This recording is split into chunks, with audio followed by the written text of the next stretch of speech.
বিকেল হয়ে যাচ্ছে এখনো মেয়েটা আবার বাড়িতে আসতেছে না। আয়শা, ও আয়শা, আয়শা রে। লাস্ট বার কইতাছি আমার এই বিয়া করবা।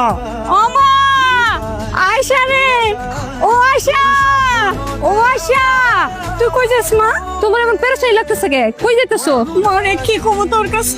আমার আয়শা তো ওর বাড়িতে আসলে আমি খুঁজে পাইতাছি না। তুই আমার লাগে যাবি একটু ওদিকে? ও চলো চলো। কাজটা তুই মোটেই ভালো করস না। আয়সা হইতেছে আমার গ্রামের মাইয়া, পোলা বন্ধা দইরাই না আমার এলাকার মানুষ সব চাষ করছো। এইটা আমাকে গ্রামের মানুষের ব্যাপার। মানুষদের কি আছে? আসার আমি এই ছোটবেলা থেকে ভালোবাসি, দিনের পর দিন আমি ওর পিছনে ঘুরছি, ও আমার পাত্তা দেয় নাই। কোনো কিছু না পেয়ে লেগে আমি এই কাম করছি।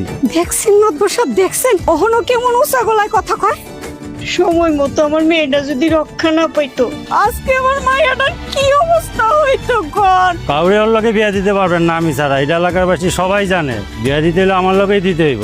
শাস্তি হিসাবে ওর আমার লোকে বিয়া দিয়ে দেন, আমি মায়ের সাথে বিয়া করতে রাজি। কখনো না, কোনোদিন না। আমি মরে গেলেও তোর মতো শয়তানরে বিয়া করুম না। আয়সার মা কি আর কমু কও, মানুষ যদি একবার চলে গেলে সেইটা আর ফিরে পাওয়া যায় না। রাজুরে মারলে আর কি মানুষ ফিরে পাইবা? আয়সারে রাজুর সাথে বিয়ে দাও।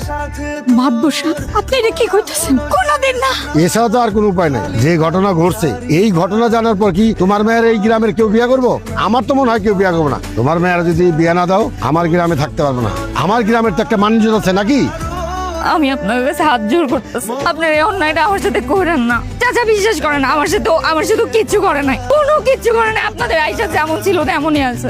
আপনারা সবাই বিশ্বাস করেন আমার সাথে কিচ্ছু হয় নাই। এই অন্যায়টা করেন না। ওরে বিয়ে করেছি তো মরে যাওয়া অনেক ভালো। এইটা কোনো অন্যায় না। আমি যেটা করতেছি তোমার ভালোর জন্য করতেছি। আর এত কিছু জানার পর কেউ কি তোমার বিয়ে করবো কও? আপনারা কেউ আছেন এই ঘটনা জানার পর আয়সারে বিয়ে করবেন? কেউ কি নাই? আপনারা সবাই দাঁড়াই দাঁড়াই তামাশা দেখতেছেন। ওরা আমারে মিথ্যা অপবাদ দিতেছে। আজকে আমার বাবা নাই, আমি এতিম বলে আপনারা এত বড় অন্যায় করতেছেন আমার সাথে। আল্লাহ, এটাই কি তোমার বিচার? কেউ নাই মা, আমার সাথে কেউ নাই। আমি আছি।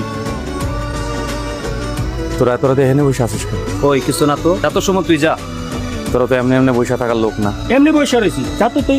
ভেতর থেকে মায়া মাসে কণ্ঠ শুনলাম মনে হয়। ওই কিছু না তো সময় তুই যা তো যা। কই সুমন, যা যা তো সুমন যা। হ্যাঁ সুমন, এটা কি করতেছিস তুই? হস আচ্ছা, আমি আয়সার বিয়া করবো। কেউ না জানুক, আমি তো জানি কাল রাতে আয়সার সাথে কি হয়েছে। এরকম একটা খারাপ লোকের লাগে একটা নির্দোষ মেয়ে শাস্তি পাইবো, এটা হইব না। আপনি যদি রাজি থাকেন তাহলে আমি আজকে আয়সার বিয়া করবো। আমার আবার কি আপত্তি থাকবো? উল্টা তো আমি সারা জীবন তোমার কাছে কৃতজ্ঞ থাকবো ওই শয়তানের হাত থেকে আমার মাইয়ার জীবন রক্ষা করার জন্য। কিন্তু মা, আমি তো এখন বিয়ে করবো না, আমি পড়াশোনা করবো। মা, তুমি সবাই এটা জানাই দাও। মারে, তুই না করতে চাইলো তো তোরে সবাই মিলা বিয়া দিয়া দিব। তার চেয়ে ভালো ওই শয়তানের কাছে না যায় সুমনের মতো একটা ভালো পোলারে বিয়া করাই তোর ঠিক সিদ্ধান্ত হইব মা। সুমন, আমি জানি এই দুনিয়ায় তোর কেউ নাই। এই গ্রামে তোর একটা সুনাম আছে। তুই একটা ভালো পোলা, ভালো করে চিন্তা করে দেখ তুই কি করতেছস। আমি বুঝে শুনে সিদ্ধান্ত নিচ্ছি চাচা, আয়সারে আমি বিয়ে করবো। তাহলে তো হয়ে গেল। যেহেতু সুমন বিয়ে করতে রাজি হয়েছে, তাহলে এক কাজ করো মেম্বার, মোল্লার আর কাজী রাস্তা কম, আজকে বিয়ে হইব। তাইলে আজকেই বিয়া হইব।